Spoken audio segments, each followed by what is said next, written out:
Hallelujah, സ്തോത്രം, hallelujah. ഞാനൊരു കാര്യം ദൈവമക്കളോട് കുഞ്ഞുങ്ങളോട് പറയാം. കർത്താവിന് വേണ്ടി എവിടെങ്കിലുമൊക്കെ ഒറ്റപ്പെടാൻ അവസരം കിട്ടിയാൽ ഒറ്റപ്പെട്ടോണം. കർത്താവിന് വേണ്ടി എവിടെങ്കിലുമൊക്കെ ഒറ്റപ്പെടാൻ അവസരം കിട്ടിയാൽ ഒറ്റപ്പെട്ടോണം. പറഞ്ഞു മനസ്സിലാക്കുന്നുണ്ടോ?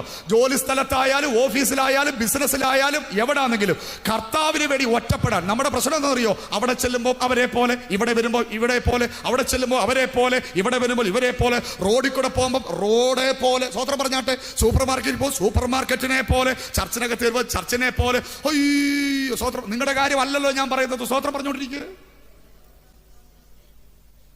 രക്തത്താൽ ജയമെടുക്കുകയാണ്. വേണ്ട വേണ്ട വേണ്ട വേണ്ട വേണ്ട വേണ്ട വേണ്ട.